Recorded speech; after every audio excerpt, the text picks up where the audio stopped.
Coming up on the Together for Good podcast, I want to offer a critique of hustle culture. If that doesn't mean anything to you, keep listening. It will in a second. If this is something you've been wanting to hear, I might not be the best person to talk about it, but I'm going to try my best anyways. Here we go.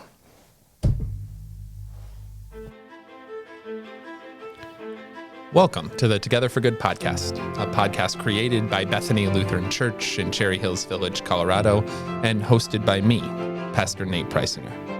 On Together for Good, our goal is to provide practical, engaging content that supports you without expectations. Whether you're feeling disconnected from traditional religion or simply exploring what faith means in your life, we're here to walk alongside you. No matter where you are on your journey of faith, we're glad you're here. Welcome to Together for Good.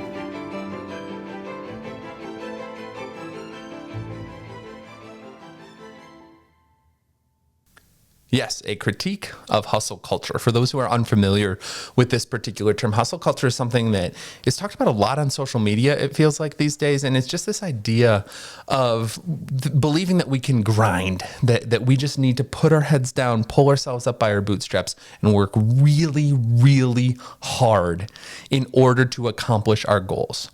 Obviously, a lot of the American philosophy is kind of built around this idea. This is nothing new. It just has a new catchy phrase called hustle culture.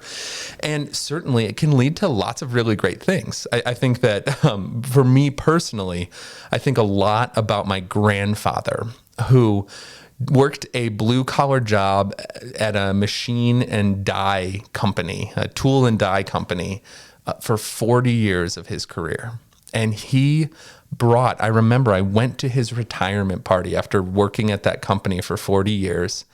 And he brought, they did this little celebration, this commemoration of his lunchbox, because he brought the same steel lunchbox with him to work every day for 40 years. I don't think he missed a day of work in that entire time. He was a company man and he worked hard. And being at his retirement party as a young kid, something about that really left an imprint on me of like, wow, I am from a family that works really hard. This is part of my DNA, part of who I am, part of who I will aspire to be. Similarly, when I was in high school, I had a job working at a mini golf course. It was a whole sports complex, mini golf, go-karts. I primarily worked at the go-kart track. That's why I'll never drive a go-kart ever again. But while I was there too, it was a family-owned business, and I became really good friends with the owner's son. And so I got much more of an inside look at the way that Patty and Jim, his parents, ran this organization, this really fun, family fun place. Seems like an awesome thing, but I watched them every day. The mini golf course was open from usually about March and all the way through about October. This is in upstate New York, and those are the only good months of the year in case you were interested. and so it was a shorter season. It wasn't year round, and yet Jim, my friend's dad who owned the place, he was up every single morning, 6 a.m., with the leaf blower, cleaning off the mini golf course, just doing all the little things around the edges. And so watching them and how hard they had to work. Sure, it was only for 6 months of the year, but they put in so much time and energy to make that a successful business for their family, but also a gift to the community as well. And so, right, these two images of my grandpa and Patty and Jim really taught me and instilled within me this sense of the value of hard work. And I'm so grateful for it. I really am, because I do think that it's created in me a different mindset than a lot of other people. So I need to start by just saying the importance of that. And then the next thing I'll tell you is that this idea of hard work and hustle culture doesn't fit with a theological concept. Or I shouldn't say theological concept. It doesn't fit with a Lutheran theological framework. Yeah. Because within the Lutheran theology, what we really emphasize is grace, not works. That we are saved by grace through faith, and this is not the result of works, so that no one may boast. And so we hold these two different things, is that the world really values the hustle culture and the grinding and the working hard. And that is a wonderful gift and a beautiful thing. And in the same sense, that can't be the only way we understand our worth and our value. We have to continually cling to this deeper message from God that says that we are the beloved and that we are loved and valued regardless of how much we accomplish in a given day. And this is why it's so hard for me to talk about this. For those who know the Enneagram as well, I've talked about that a lot in the podcast. I really love that personality system. I think there's a lot of wisdom within it. And I am an Enneagram 3. And these people on the Enneagram are often called the achievers. And so I really do get so much of my identity and my self-worth out of what I can get done. What's interesting is an achiever is different than a perfectionist, as my wife would tell you. She's an Enneagram 1. And I don't even always care if things are done well. I just want to get them done, which is its own problem. And doesn't matter for another podcast, frankly. But yeah, I really, as an individual, hustle culture appeals to me on a very deep level. But I think that's also why I know how fraudulent its messages can be for us. Because you have to also take this to our logical conclusion, is that we're kind of given this message that all that's standing between you and eternal happiness is your ability to grind and work hard. If you could just, stretch your 10-hour day into a 12-hour day, maybe you'd be further along in your career and you'd feel a lot more fulfilled. If you could just stretch out your day from 12 hours to 14 hours, well, then you'd get ahead of more people. You'd earn more money. You would be so much more secure and whole. See, this is the illusion. This is the fraudulent message that this type of thinking can lead us into. And as you can probably start to tell, that type of message only leads to despair.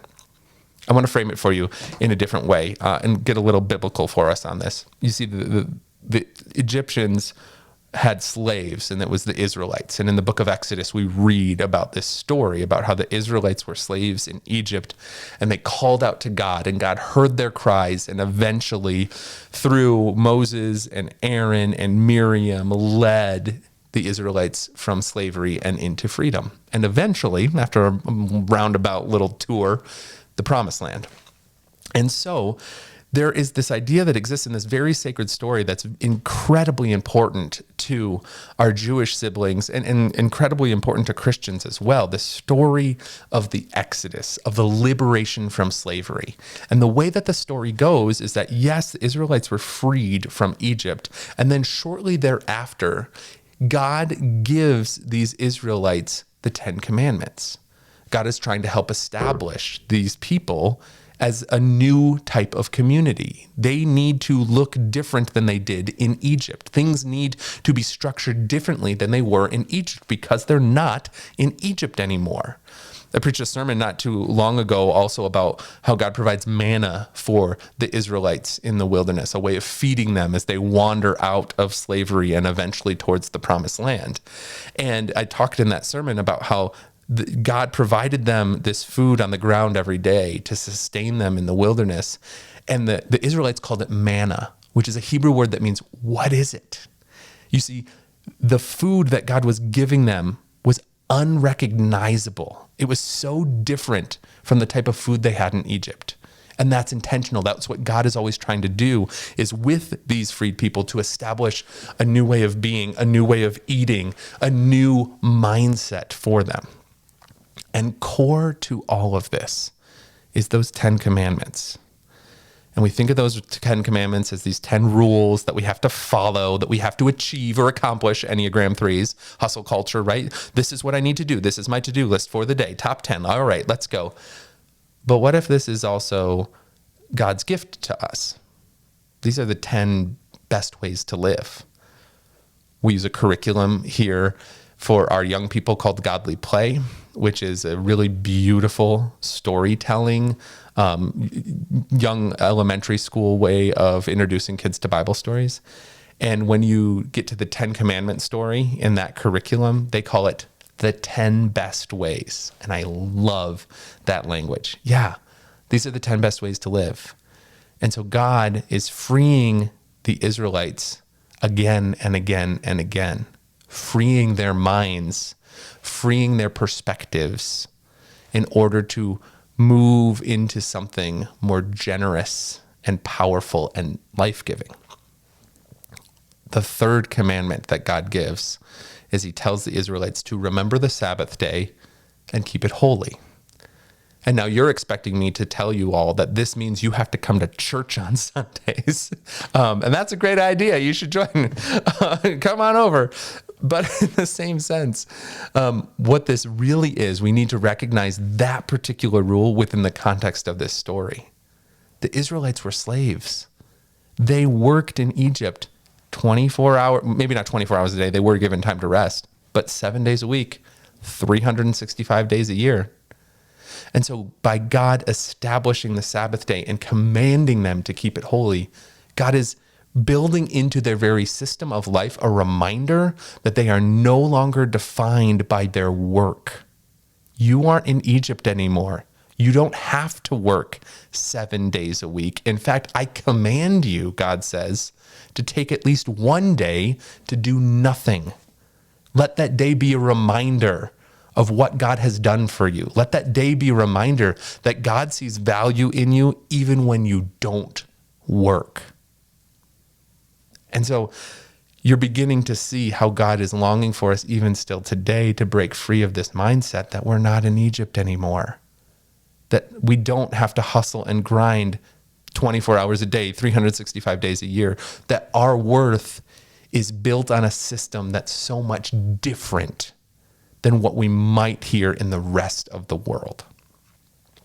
I read a book recently called Low Anthropology by David Zoll, and it really was excellent. I can't recommend it highly enough. And it really changes the way, at least for me, that I kind of think about things. And what he's arguing for in the book is that what we need to adopt is a low anthropology, a lower view of ourselves and others. Because in hustle culture, we have this high anthropology, he would say. We have this idea that the only thing standing between us and accomplishing our goals is our willpower. That if we just worked a little bit harder, yes, we could do what everyone else is doing. And you could begin to see this puts a lot of trust and places a high value on what humans are capable of. Yeah, the only reason that I'm not successful is because I just can't get out of my own way, right? Like, I just need to work harder. I just need to grind a little bit more. And we look at the people who are successful and like, oh my gosh, see, they can do it. They've got everything figured out. You see, in this high anthropology way of looking at the world, we begin to think that everyone else has the secret except for us, that we're somehow lacking. And you can see how that easily devolves you into despair. But what David Zoll argues for in his book, Low Anthropology, is for us to adopt a low view of humanity. Hear me out. To be honest about the fact that everyone is a little bit broken. That, as the Bible says, all have sinned and fall short of the glory of God. That all of us wish we could have more willpower, more grit, more resolve, and yet again and again and again, we fail and fall in the same places. And so when we can start to be honest about that side of ourselves and start to realize that we're not lacking the secret, that everyone else is in the same boat as us. And in fact, some of us are just good or better at masking it than others. But that doesn't mean that they're happier or more secure or more successful. And when you adopt this lower anthropology, it really opens you up to be more gracious with yourself and with others, which is, of course, always the message that God wanted us to hear. The thing is that, yeah, we all are struggling in our own ways, I think. And yet and others are just maybe better able to mask it or not be honest about it. But when we can start to bring that forward in a vulnerable space, that's also where the deepest connections happen as well. If we keep the high anthropology, we just continue to think that people are going to discover the flaws within ourselves, that we have to keep it hidden, that we have to keep the mask on so that people can maintain the high view of ourselves, because we're just trying to keep up with the high view we have of that person. We think they have it all figured out. We're trying to meet them at their level. And instead, when we can develop this more vulnerable space and admit to someone else, like, yeah, I really am struggling right now. And they can say, yeah, I am too. That forges a deeper sense of connection and community. And you start to see why this might be God's plan all along, is for us to recognize that we're sinful, that we can't do it on our own, that we need to just rest once in a while. Because in so doing, that also allows us to form deeper bonds with those around us. We're not judging them for not working hard enough, or we're not worried about our own inability to work as hard as them. Suddenly we can just connect with one another and say, yeah, being human is hard. Being human is hard. And I'm really glad we can share this space together where we admit that to one another. Ultimately, too, this is the message of the gospel. Jesus is an individual. Jesus is God incarnate, I should say. And so think of the incredible humility of that statement, that we believe and we confess that God becomes human. God relinquishes whatever it is to mean to be divine and all that comes with that, and becomes humble enough to be a human being in this hard and difficult human existence. Humble enough, think about the Christmas story, to be born in a manger. That's the whole message of the Christmas story, is about the sheer humility of this action from God. Born to unwed parents in the stable out back because nobody else wanted to take them in. Born amongst the animals who were considered ritually unclean. That's how God enters in. And so there's this deep humility, a low anthropology, some might say, to the very way that Jesus chooses to be with us. And then that message gets reiterated again and again. Jesus doesn't take the seat at the high table. Jesus doesn't talk with the kings and the rulers. Jesus only talks with the chief priests in order to correct them and critique them, or to try and help them see the error of their ways.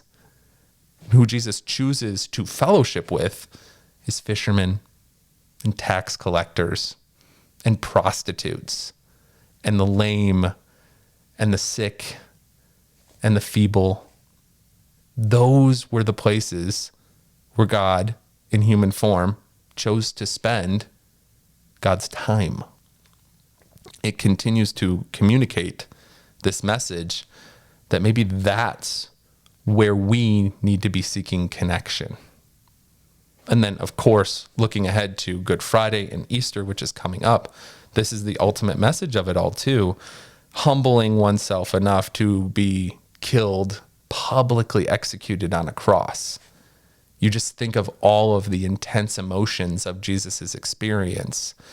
Being betrayed by Judas, being denied by Peter, being abandoned by all the other disciples, being wrongfully and unjustly accused of a crime that was cooked up by the system itself, and then being publicly shamed and brutally executed. All of this is a part of God's message to us, is that God is with us in these horrible moments. And that, frankly, it doesn't matter how hard we work, that's not going to save us from this despair.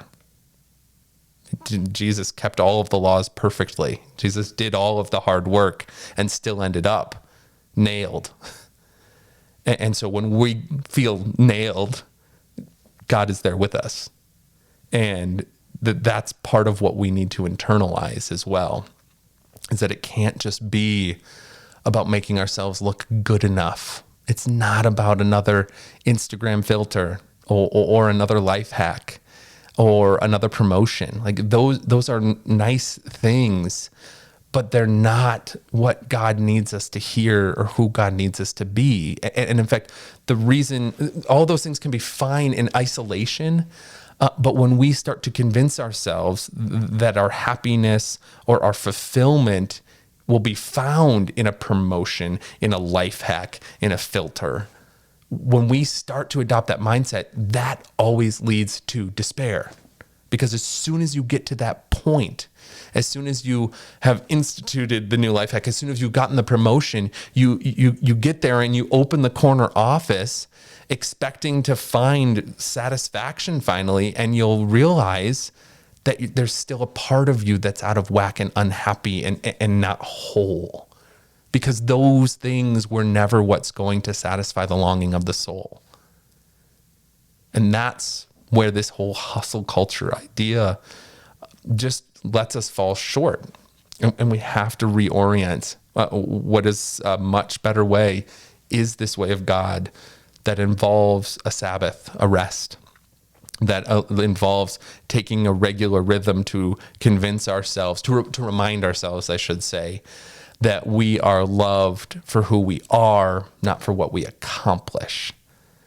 And beyond that as well, taking the time to recognize that we owe it to ourselves and to the rest of humanity to maintain this gracious mindset as well.